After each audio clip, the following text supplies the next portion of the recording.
My girlfriend shouted at dinner, "You're overreacting. It was just a harmless flirt." Then posted, "Best night ever," with her ex on her story. I respected her opinion, blocked her everywhere, and changed my number. When she showed up at my door with flowers weeks later, "I'm Liam, 30 male, and this is about Chloe, 28, my now ex-girlfriend." It blew up about 5 weeks back. We were at a new Italian place. Her phone was lighting up, texts. She was giggling, typing under the table. I asked if everything was all right. "Yeah, just Zara being Zara," she said, not looking up. Zara's her dramatic best friend. Plausible. Then her phone rang. She glanced, weird smile, declined. "Sorry, just ignore it." Gut feeling? Screaming. Later, while she was in the restroom, her phone buzzed. Screen up. Message preview. Marcus, her ex. The one she'd called a truly awful person she never wanted to see again. The heart emoji was a choice. When she returned, I asked, "So Marcus is Zara now?" She froze. "What are you talking about?" "His name, on your phone. Marcus. With a heart." Defensiveness, instantly. "Oh my goodness, Liam, don't start. He just messaged me." I was being polite. Polite? You've been glued to your phone smiling, and you declined his call like you were hiding it. Then the classic, "You're being so insecure. It was just a bit of harmless flirting, a little ego boost." Goodness, you can be so controlling sometimes. Harmless flirting, on our date. The argument escalated. My voice stayed level. Hers got shrill. "You're overreacting," she whisper-shouted. "It was nothing. You're ruining our dinner." I looked at her. Cold clarity hit me. "Am I? Or did you ruin it before the appetizers?" She huffed, threw her napkin down. "I'm going home. I can't deal with this jealousy." Stormed out, left me with the bill. I paid, walked home. Was I overreacting? Then I opened Instagram. Habit. Chloe's story, posted during our dinner or just after. A picture. Her and Marcus. Arms around each other, big grins in a bar near her place. Caption, "Best night ever. So good to reconnect with this one, Fad's new beginnings." Harmless flirt was a full-blown reunion. Something snapped. Quiet, cold, a decision. Screenshotted the story, emailed it to myself. Contacts, Chloe, blocked. WhatsApp, Chloe blocked. Instagram, Chloe blocked. Facebook, Chloe, blocked. Everywhere. Her number, deleted. Powered off my phone, snapped the SIM. Next morning, new number. Only for family and close friends. Strict instructions not to share. Locks changed that afternoon. I respected her opinion. If her night with Marcus was better, she could have it. The silence was clean. The first few days were rough. The apartment felt huge and quiet. But no more wondering if I was the crazy one. She showed me who she was. I believed her. 3 weeks passed. Life was normal-ish. Then my doorbell rang. I wasn't expecting anyone. Peephole. Chloe. Holding a ridiculously large bouquet of lilies, my least favorite flower, knows I'm allergic, and a strained, teary expression. Here we go. Update Chloe at my door. Looking like she'd rehearsed a movie apology. The lilies, a masterclass in cluelessness. I opened the door, chain on. Her face lit up, then fell at the chain. "Liam, oh my goodness, finally!" She pushed the flowers forward. "Can I come in, please?" "No," I said. Calm. Her smile faltered. "No, Liam, please. I've been going out of my mind. Your phone's disconnected. You're not online." Internal thought. Something terrible did happen, Chloe. You. "I changed my number," I said, "and I'm fine." But why, without telling me? Genuine bewilderment. The entitlement was already thick. "I took your words to heart, Chloe," I explained. "You said I was overreacting, that you were having the best night ever with Marcus. I figured you'd prefer to continue without my overreacting presence." The flowers drooped. "That picture?" "Liam, it wasn't what it looked like." "Oh. Looked like you with your ex, captioned best night ever and new beginnings after you stormed out of our dinner. What part did I miss?" She huffed. "Okay, maybe the timing of the post was bad. I was just excited. He's history." The heart emoji next to his name suggested active history. "You went through my phone?" "A lie. I saw the preview. Didn't need to. You broadcast your new beginning. My friend saw it too, thought it was more than harmless." Tears. Real, maybe? "Liam, I messed up, okay? I was angry, stupid, but to just cut me off? Like I meant nothing." Victim card. "You showed me what I meant," I said. "I adjusted my perspective." "But I love you," she cried. "Don't I deserve a chance to explain, to apologize?" The old me might have caved, but that Instagram post, my shield. An explanation for what, Chloe? The harmless flirt you defended? Or the best night ever you advertised? Speechless for a moment, I don't know what to say. Exactly. So that's it, she whispered. Everything we had, you're throwing it away for one stupid mistake? One mistake? I almost laughed. The dinner, lies, gaslighting, storming out, ex-meetup, sap, social media post. A series of choices, Chloe. You set us on fire and posted pictures, dancing around the flames. I just declined to be burned. I reached for the door. You should go. Liam, no. Wait. Tried to stick her foot in the door. Chain held.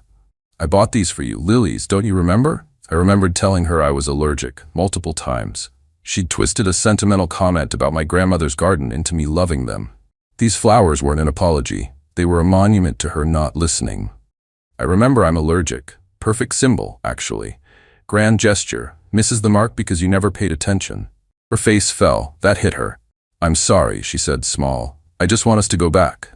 Not possible. That us wasn't real. Please go. I closed the door, deadbolted it. Heard her outside for a few minutes. A sniffle. Then retreating footsteps.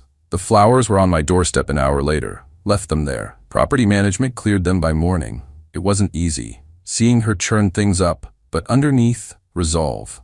This was self-preservation. I thought that might be the end. Spoiler, it wasn't. Update.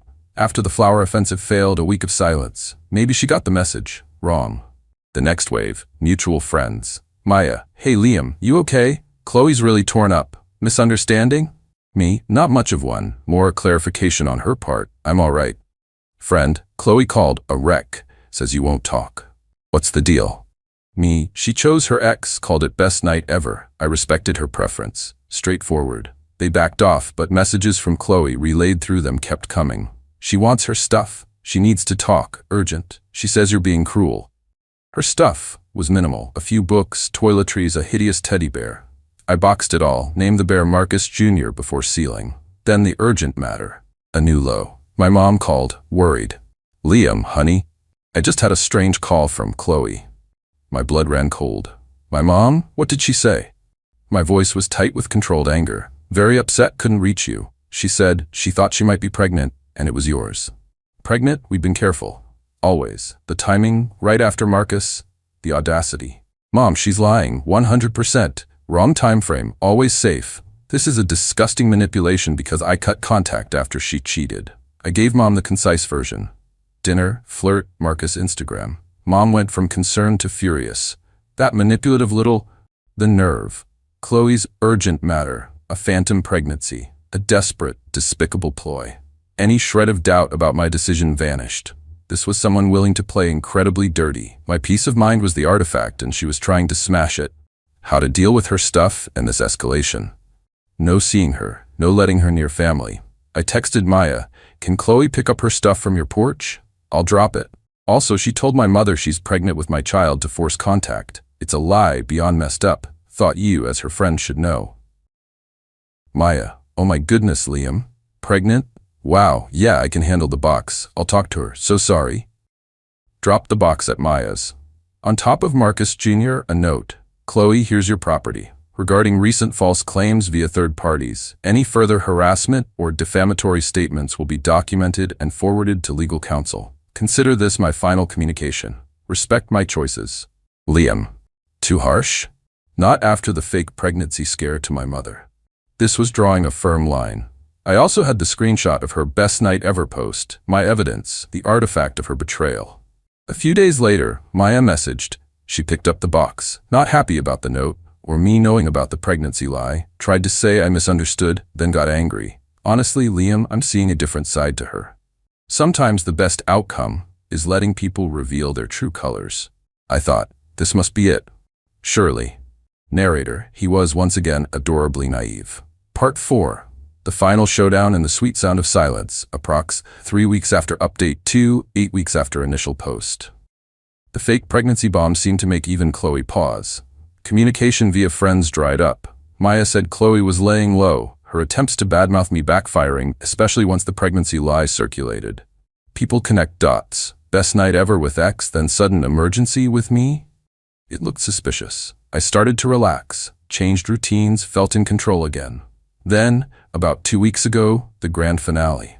Coming home late from work, saw someone on my building steps, head down. My internal alarms blared. Chloe, no flowers, no tears, just defeated and angry. She looked up. eyes red-rimmed but hard. Liam, Chloe, you're not supposed to be here. She stood. We need to talk. For real. Nothing to talk about. I started to walk past. She blocked me. No, you owe me this. After everything. The sheer entitlement. After her lies, her cheating, her manipulation, I owed her. It was almost baffling how little self-awareness she had. It wasn't about me, I realized then. It was about her not losing, not facing rejection. I laughed. Oh, you, Chloe? That's rich. You ruined my life, she yelled, voice cracking with rage. Heads turned. You cut me off, turned my friends against me. Marcus won't even talk to me. He said I was too much drama after word got out about what I tried to pull with the pregnancy thing. He actually called me manipulative. Ah, so Marcus, best night ever, had bailed. The irony. Her own grenade, lobbed to create chaos for me, had taken out her escape route too. Word of such a serious lie would travel fast in any social circle. She must have underestimated that, or perhaps even overshared in her desperation. Let me get this straight, I said calmly. I ruined your life by removing myself after you publicly humiliated me. I turned friends against you by them finding out you lied about being pregnant with my child. Marcus dumped you because you created drama? Chloe, these are consequences of your actions. You could have been nicer, she spat. Talked it through. We had history. You didn't have to be so cold, so brutal. Brutal? I raised an eyebrow. As brutal as you shouting, you're overreacting while planning to meet your ex? As brutal as your best night ever post? As brutal as lying to my mother about being pregnant? She flinched at each question. I was upset. I wasn't thinking, she cried. You thought enough to coordinate a meetup, take a photo, write a caption. You thought enough to use a massive lie. Your thoughts were all self-centered, Chloe. I stepped closer, voice dropping. The real artifact of our relationship, Chloe? It's this. You, outside my building, still blaming me for your choices. You've learned nothing. Speechless, the fight drained from her. What do you want, Liam? She whispered. What stops this?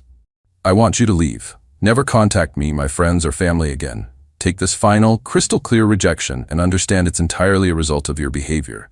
No us to salvage, no misunderstanding. Just you, your choices, and me, choosing peace. I pulled out my phone. I'm going inside. If you're still here in 5 minutes or ever approach us again, I call the police. I have a file, Chloe. Screenshots, timelines, statements. The note was a warning. This is the follow-through. Her eyes widened at police report. I turned, walked into my building, didn't look back. Heart hammering. Adrenaline. Closure. Upstairs, looked through my peephole. She stood there, shoulders slumped. Made a call. A rideshare picked her up. That was 2 weeks ago. Silence. Blessed, uninterrupted silence. No weird calls. Maya confirmed Chloe's gone quiet on the Liam front. Just complains about unfairness. The outcome, if you can call it that, wasn't some grand vindictive scheme. It was holding up a mirror, letting her see the damage she caused, then firmly closing the door. Her entitlements met consistent, logical consequences. She wanted drama? She got it, but it blew up her own life, including her fling with Marcus. I'm doing good. Really good, actually. That cold clarity from D-Day is a solid foundation. Life's lighter without her baggage. The apartment is my space. As for Chloe, hope she gets help. From a distance. Some people don't change until consequences become too big to ignore. Maybe she hit that point. Or maybe she's scouting her next harmless flirt. Honestly, not my problem anymore. And that's the best feeling in the world. Peace out.